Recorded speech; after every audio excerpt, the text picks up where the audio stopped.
Salam sepak bola, teman-teman netizen atau warganet yang saya hormati semuanya. Selamat bergabung kembali ke konten terbaru dari channel YouTube Triple B. Dan di konten terbaru hari ini saya ingin memberikan preview dari pertandingan uji coba atau yang kita kenal dengan istilah kerennya FIFA Matchday antara tim nasional Indonesia versus tim nasional Turkmenistan yang akan dimainkan besok malam di Stadion Gelora Bung Tomo, Surabaya. Seperti yang kita ketahui teman-teman bahwa pertandingan terakhir dari tim nasional Indonesia di stadion ini berakhir dengan hasil imbang melawan tim nasional Palestina. Padahal di pertandingan tersebut, timnas Indonesia menguasai jalannya pertandingan. Bahkan bisa menciptakan banyak sekali peluang yang berbahaya. Tapi sangat disayangkan para pemain yang mendapatkan peluang-peluang tersebut tidak bisa melakukan finishing, maka itu pertandingan berakhir dengan skor 0-0.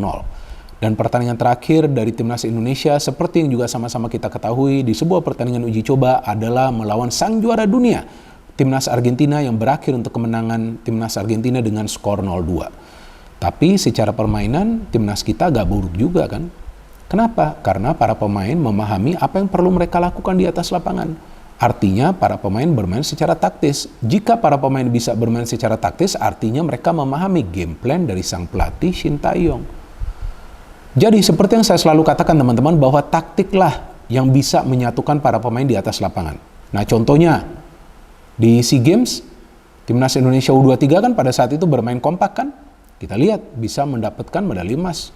Di Piala AFF U23 lalu walaupun gak full tim dan memang membutuhkan waktu untuk nyetel, tapi ketika mereka kompak, tim tuan rumah Thailand bisa dikalahkan.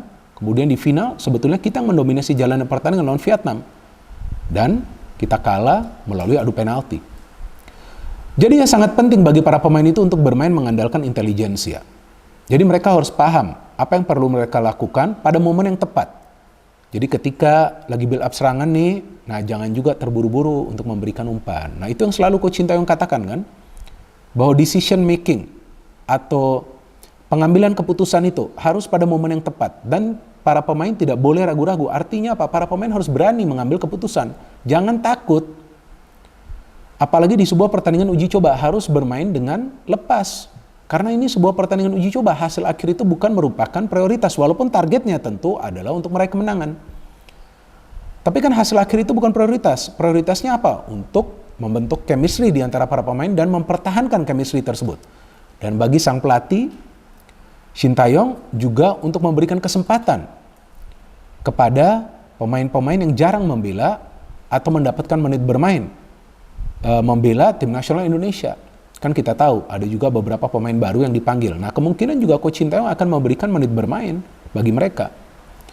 Jadi itulah pertandingan uji coba.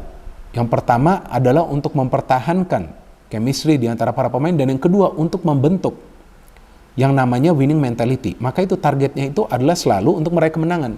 Tapi bermainnya dengan lepas. Ya kalaupun nggak bisa mendapatkan hasil akhir yang positif, ya bukan berarti kiamat. Ini kan hanya sebuah pertandingan uji coba. Walaupun itu yang tadi saya katakan, fokus dan konsentrasinya ini harus sama.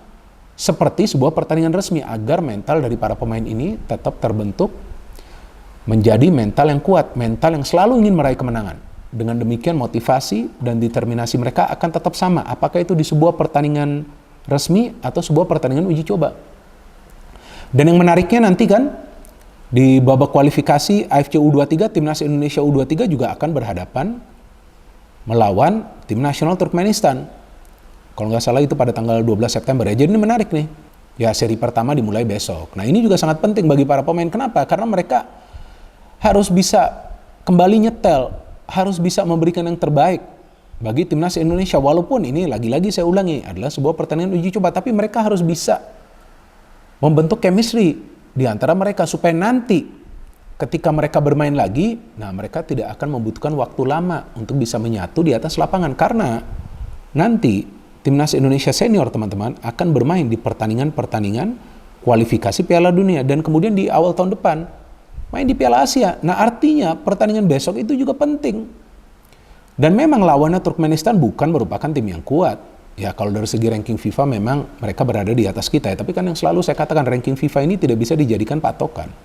Kalau kita melihat materi pemain dari Turkmenistan, ya mayoritas bermain di liga lokal mereka. Nggak ada pemain yang dikategorikan sebagai pemain bintang. Tapi kita tahu bahwa tim ini punya kemampuan bermain fisikal, bermain keras.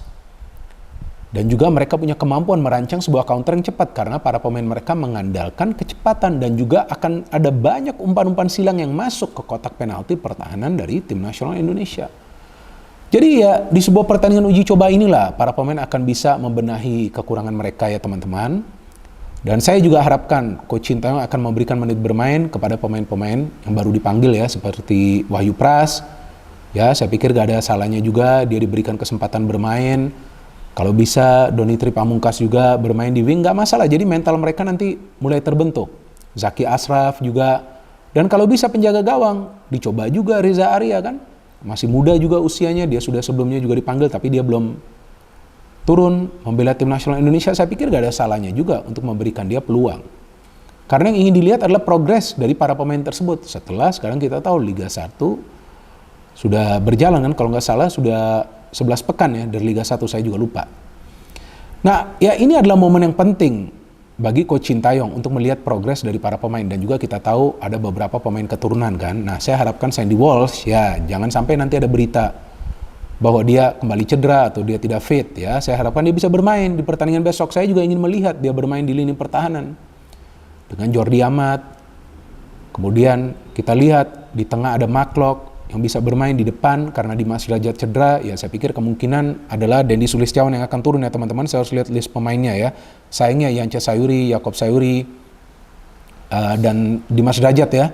Dan juga Shane Patinama tidak bisa bermain. Tapi saya pikir pemain-pemain lain juga adalah pemain-pemain yang bisa memberikan kontribusi. Dan saya harapkan Edo kalau kali ini bermain ya bisa juga bertahan dengan baik ya jika dia dimainkan sebagai wingback. Karena tugas seorang wingback itu bukan saja untuk support serangan teman-teman. Tapi juga dia harus cepat defend. Dan saya juga ingin melihat peran dari Asnawi Mangkualam kembali ya. Karena itu hari kan waktu lawan Argentina, wah bagus banget kan permainan dia kan. Nah, saya harapkan nanti lawan Turkmenistan juga sama. Jadi bukan karena lawan Garnacho aja mainnya jadi agresif ya. Lawan Turkmenistan juga harus sama, levelnya itu harus sama. Jadi itu yang tadi saya katakan, Rian Kurnia, he's a good player, dia pemain yang bagus. Kalau saya nonton dia bermain bagi Persib Bandung walaupun tidak selalu menjadi starter, tapi dia pemain yang bagus, lincah banget pergerakannya. Dan saya harapkan dia bisa menjadi feeder bagi striker yang nanti bermain, mungkin Dendi Sulistiawan ya. Dan Aji Kusuma gak ada salahnya juga dia dicoba, pemain muda dari Persija Jakarta. Dan ya Syahrul Trisna juga mungkin akan dimainkan sebagai penjaga gawang dari awal ya.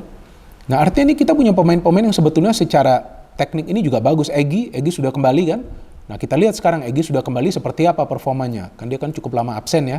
Ricky Kambuaya diberikan kesempatan lagi, Rahmat Irianto. Kalau dari materi pemain sih ya jelas kita lebih unggul daripada Turkmenistan. Ada Adam Alis juga. Tapi yang penting kerjasamanya harus bagus. Jangan sampai lah ada pemain yang egois. Pokoknya dapat bola itu lihat dulu. Lihat dulu ke kiri, ke kanan. Kemudian di depan ada siapa. Kalau memang nggak bisa bagi bola baru syuting. Jadi pengambilan keputusan ini yang harus tepat pada momen yang tepat. Karena hanya ada sepersekian detik. Mungkin cuma 2 detik waktu bagi para pemain. Dan nggak boleh ragu-ragu, itu yang selalu dikatakan oleh Coach Sintayong kan, para pemain kita kadang-kadang terlambat mengambil keputusan. Dan yang kedua, transisi negatifnya itu yang sering lamban loh. Ini saya masih bingung loh. Sampai hari ini saya bingung. Di level senior U23, U19, apalagi U17, selalu itu yang menjadi persoalan itu adalah transisi negatif. Apa itu transisi negatif? Ketika sudah menyerang, ayo dong, recovery-nya harus cepat. Karena para pemain tim lawan apalagi kan mereka bermain away ya, mereka tentu akan lebih memilih ya kalau bisa main counter atau fast break. Nah tentu ke depannya atau selanjutnya di sebuah pertandingan uji coba atau FIFA Matchday, saya ingin juga tim nasional Indonesia ini bermain away. Dengan demikian juga akan bisa membentuk mental bertanding dari para pemain. Harus juga bermain away, jangan bermain di home terus. Coba bermain away. Ya, dapat juga lawan yang memang kuat. Kalau bisa yang jauh berada di atas kita gak masalah. Kalaupun kalah, kan namanya pertandingan uji coba untuk menguji coba. Untuk melihat para pemain seperti apa performance-nya. Gak ada masalah. Jadi kalau feeling saya teman-teman seharusnya timnas Indonesia bisa menang lawan Turkmenistan ya. Kita bermain di tanah air, tapi seperti yang saya katakan tadi, jangan dilihat hasil akhirnya, lihat nanti cara bermain dari timnas Indonesia. Saya harapkan bisa bermain rapi. Rapi itu artinya begini teman-teman. Nih ya, saya jelaskan ya. Saya jelaskan jadi teman-teman bisa paham. Nah bermain rapi itu seperti ini. Fullback dapat bola. Ya, seorang fullback dapat bola, apa sebetulnya yang perlu dilakukan? Kalau di era sepak bola modern, dia harus passing bola itu ke depan kan? Tapi juga jangan terburu-buru memberikan bola langsung ke front line. Karena di front line, di lini depan, bisa juga pemain tersebut dikawal ketat. Jadi harus juga build up itu secara bertahap. Dari fullback, masuk ke tengah. Kalau nggak bisa masuk ke tengah, cari center back. Nah sama juga center back ketika mendapatkan bola, cari pemain di sayap yang di tengah. Nah ketika bola itu masuk ke tengah, nah kalau di era sepak bola modern memang sih kita selalu inginkan bahwa para pemain bisa lama menahan bola. Tapi susah teman-teman. Karena di era sepak bola modern, pressingnya itu intens banget. Jadi bola itu memang harus dialirkan secara cepat. Jadi flow of the ball itu harus cepat dengan sinkronisasi pergerakan tanpa bola dari para pemain kita. Jadi ketika bola itu dikuasain, dialirkan, nah pergerakan tanpa bolanya juga harus bagus. Jadi jangan sampai supportnya itu terlambat untuk mengalirkan bola. Nah inilah yang para pemain harus memahami. Maka itu yang selalu saya katakan, mereka harus bermain mengandalkan intelijensia. Passing bergerak, cari ruang. Kalau gak dapat ruang, tahan dulu di tengah. Kalau bola gak bisa dioper ke depan, balikin dulu ke belakang. Gak ada masalah, balikin bola ke belakang dulu. Tim-tim besar di dunia juga seperti itu kok permainannya. Kalau para pemain yang melihat di depan ini sudah padat, nah memang harus mengembalikan bola ke belakang, ke penjaga gawang. Kan sekarang banyak penjaga gawang itu bisa juga distribusi bola. Tapi yang paling penting seperti yang tadi saya katakan, bahwa para pemain harus bisa menyatu di atas lapangan. Dan saya harapkan nanti pemain-pemain debutan juga bisa mendapatkan menit bermain di pertandingan uji coba ini. Kita support terus teman-teman tim nasional Indonesia kita. No hate, no politics, only football. Salam sepak bola.